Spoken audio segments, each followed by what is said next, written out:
Hi folks, how we doing? This is Matt, Medici Trains here again. Welcome back to the channel. I hope everybody's doing well. And our next video we have in store for you today is a set in front of you that I've been wanting to review for well over a year. It took about a year to acquire the whole thing. And the set is so big, it doesn't even fit in the shot. We're talking big city trains and the hustle and bustle of New York City and Long Island. Let's talk about it.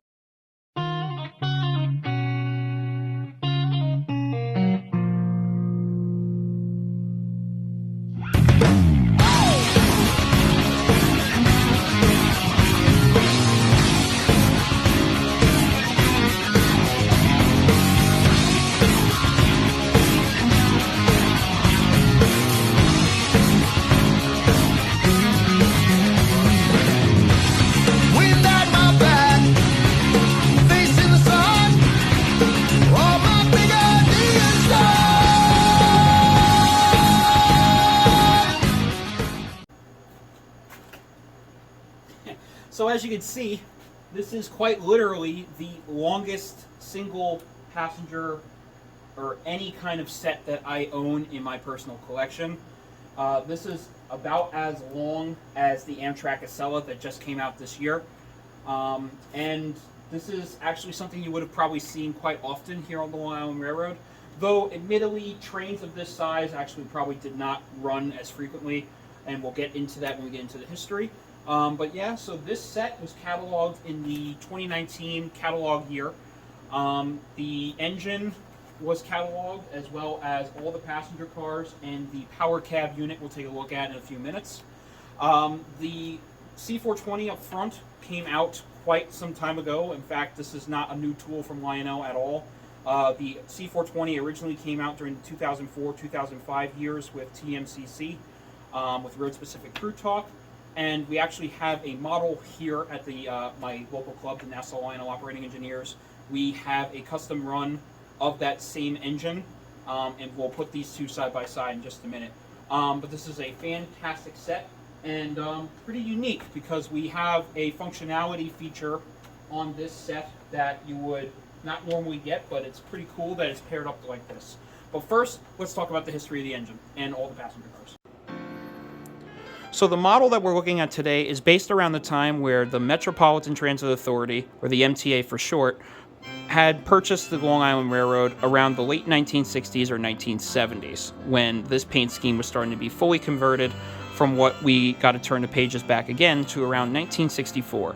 Around 1960s, Long Island was completely transitioning from their steam engines of yesteryear and going into the transition of the diesel. So around this time, the G5 steam locomotives were officially retired, entering a new era of the Long Island Railroad's history. 1964 introduced the C420 class of diesel locomotive built by the Alco Locomotive Works.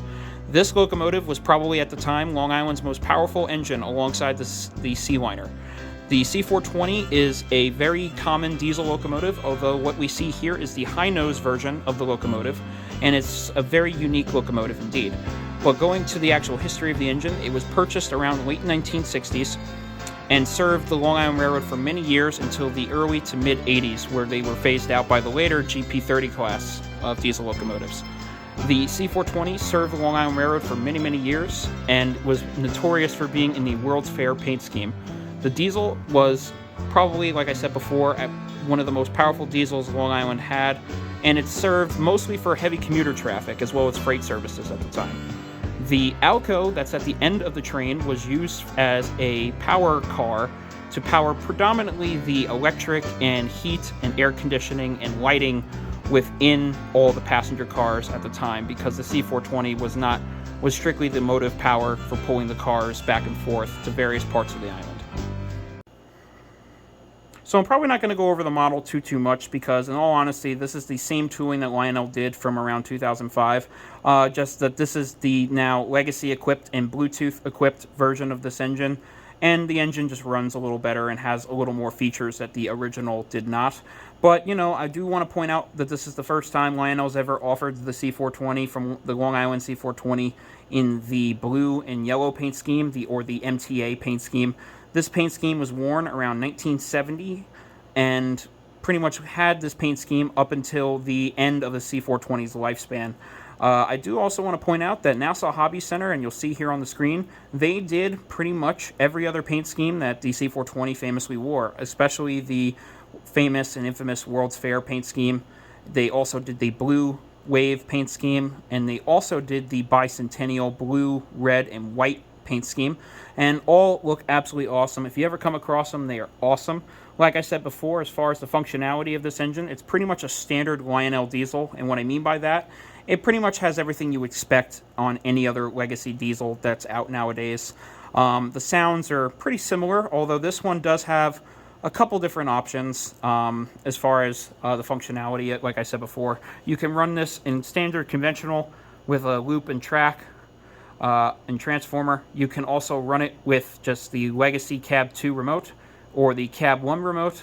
You can run this off of the Bluetooth app, or you can run this off of the universal remote. So a lot of functionality for this engine. It's great. It has all LED lighting. It has a cab interior.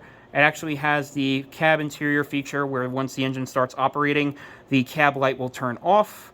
It has full directional LED lighting up in the front, as well as lit number boards that are currently on right now. And I also want to show one awesome feature that this engine does have that I can really respect Lionel. So as you can see, my favorite feature on this engine, the age-old saying here on Long Island was, the Long Island Railroad missed their steam engines so much, they asked Alco to make sure that these smoke like steam engines. And as you can see, they're doing a pretty good job at that. All right, well, in all seriousness, the C420 that Lionel put together this time around is really awesome, and you'll see in just a minute some of the functionality and the overall sound package that the engine has is really solid and always a pleasure to operate. But that being said, we're going to take a look now at the passenger cars that come within this set. This is a standard 21-inch passenger car that Lionel's been doing for a while as far as the underframe chassis portion. But the overall appearance of this car is actually a new tool to a degree. Now, K-Line several years ago, they did cars very similar to this, but they weren't this size. They were maybe a little smaller, and they weren't this exact color. The gray that they used was a little different than what's here.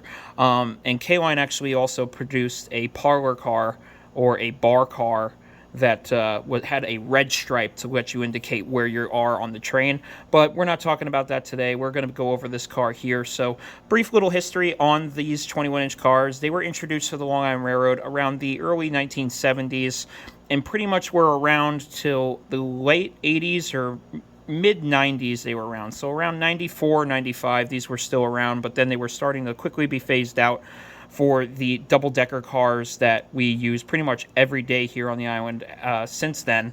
And it's really cool to see this model offered by Lionel. And the main thing that everybody had when these were getting produced was just the actual white finish that you see here. Now, that's the main thing. People were really worried that this was going to be a white finish, where other manufacturers in past have done colors that are just not 100% accurate to what this car is, but this is the Long Island gray paint scheme that they used during this MTA era.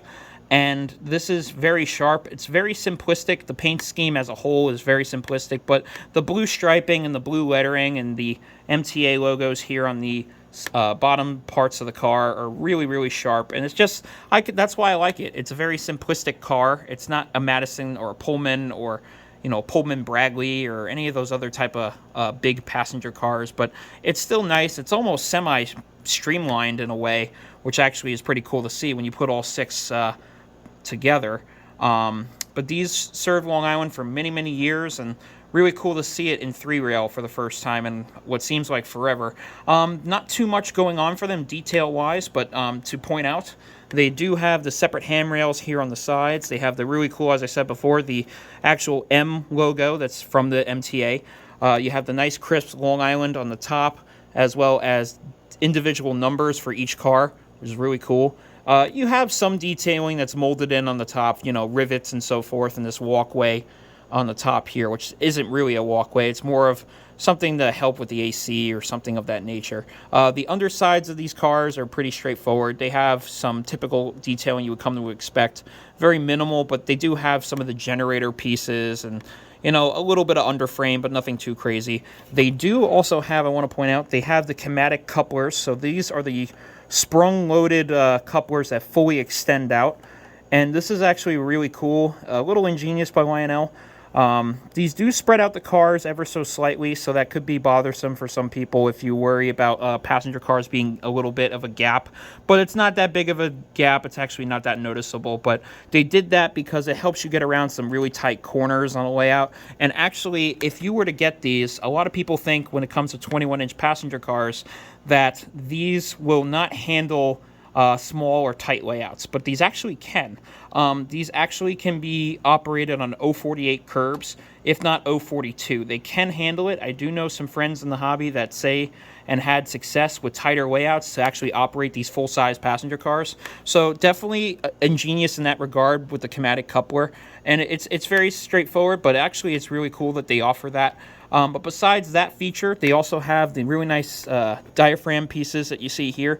And they also have sprung-loaded doors that open and close, which is nice to see. And they also have the LED capacitors in these. So if you were to take this off the track, which I'll do right here, you'll see that the lights stay on for a little bit. And, you know, over time they will fade off and completely shut off. But for the people out there who get a little worrisome about the car maybe staying on if your power is completely off, don't worry, it's just the capacitor. But that being said, really nice car by Lionel. Very happy that they produced this. And they look great if you have all 6 of them together. Okay, so really quick, unlike the C420, we're going to take a quick little overview here of this little Alco unit. So the Long Island Railroad did not actually use the Alco PA type of engine that you see before you here in model form. I know a few other manufacturers have produced this as a powered unit, and you know, they're cool, but they're fantasy. But this is actually how it's supposed to be used if you're doing Long Island Railroad commuter operation and push-pull situation. So this would be used at the end of the train and would be mainly used as a portable generator. So in a lot of cases, you would have this power the lighting, the rest of the train's air brakes, the AC, and the heat, depending on the time of year. And it would have a crew up front, you know, in the event that it's going the opposite direction on the same line. It would have, you know, for mostly grade crossings, for the horn and the bell, and so forth. And that's actually a operation that's still used on the Long Island Railroad today, although a lot more simple than having a full separate locomotive unit on the end of a train. Today they would use a coach that's modified to have a bell and horn and still do some of the same functionality that I mentioned before with this, which is really cool. And Lionel did a really nice job with the overall detail on this model. So again, this is a non-powered engine, but you can program this and run this as a legacy engine. So you'll get a quilling horn, you get a bell, and you'll get a whole bunch of cool, you know, standard crew talk and so forth. But what's really cool is the actual sounds this makes. So when I fire it up in a second on the legacy remote, you're going to hear the generator start up and just the overall noise that a generator would make. So this doesn't have like diesel sounds in it, which is really unique. So let's check that out. But real quick, you can see you have the roof vents. You have the vents for the exhaust all across the locomotive, which is really cool. You got some porthole windows on the sides of the engine, as well as the doors do open on all sides, as well as having a door that opens on the front of the engine and on the rear.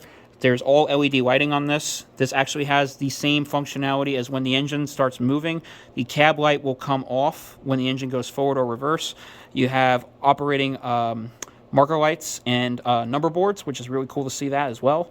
But that being said, it also has a fan-driven smoke unit in it, and this also has Bluetooth connectivity as well.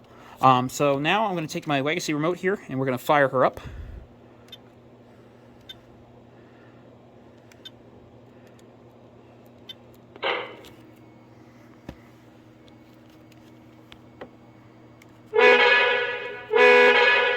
So actually, while it's in this mode right now, you can see the smoke is going to come on, but the generator sounds actually come on only if the engine's moving. So I'm going to physically push the engine now, and you'll be able to hear the generator come on.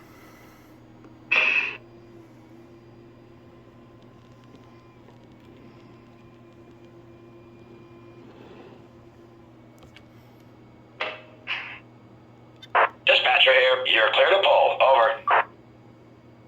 Copy that, dispatcher. I'm green. Out.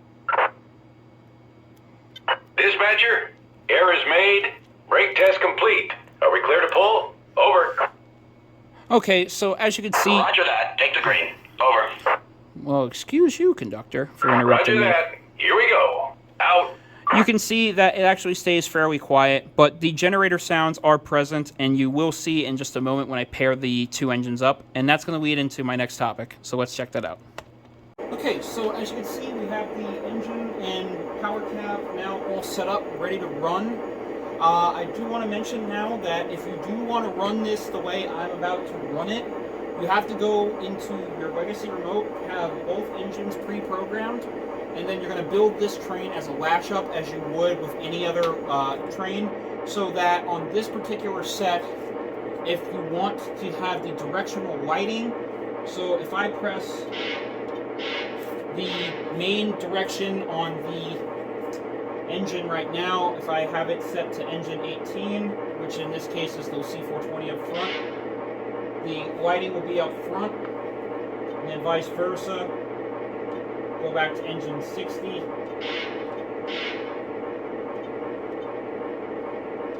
And then you can change the smoke output and everything else that's going on that engine in the back. And then you run this as a push-pull set, essentially.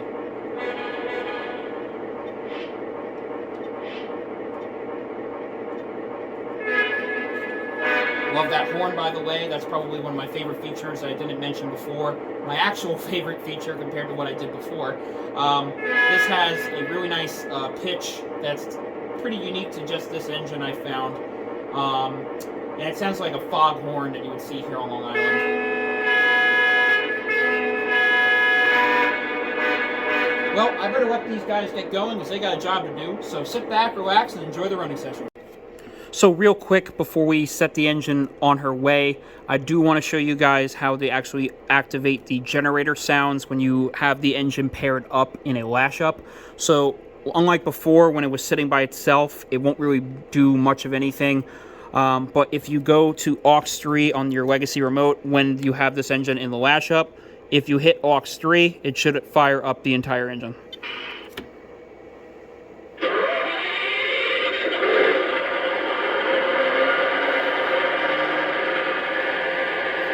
So as you can see, it operates with, like I said, the rear marker lights and the number boards and cab and the operating smoke unit. And as you can hear, it kicks up, like it actually takes a second to crank up, which I think is really awesome. And then you just hear that generator whining noise. It's just really cool sound set that they decided to throw up into this. Awesome job by Lionel. Really an awesome job.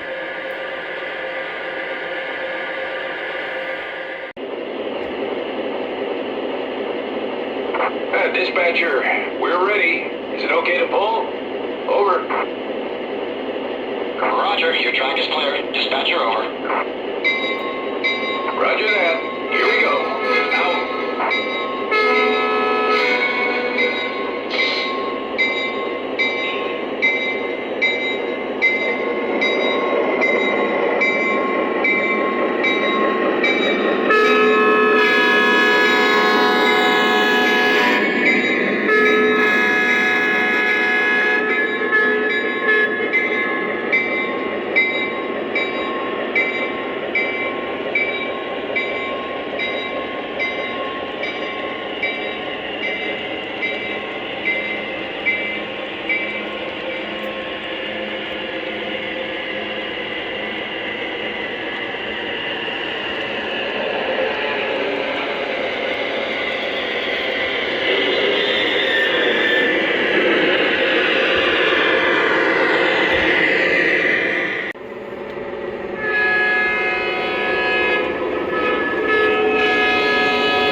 really hope you enjoyed this video as much as I enjoyed filming it. This is a set I have been wanting for quite some time, and Lionel absolutely nailed it out of the park. This is absolutely a really awesome set. Probably one of the more unique sets that they have produced when it's all together. And it just really provides a lot of fun and action between two awesome locomotives and beautiful passenger cars.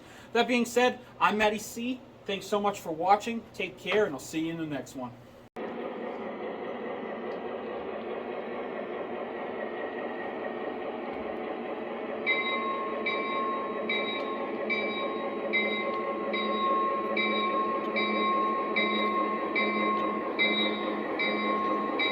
This is the dispatcher. Switch line. You're clear inbound. Over.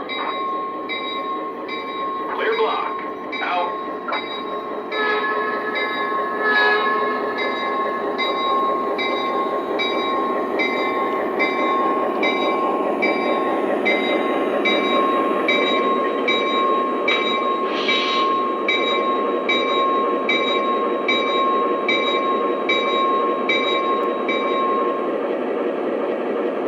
Going to sign the register book, dispatcher. Out.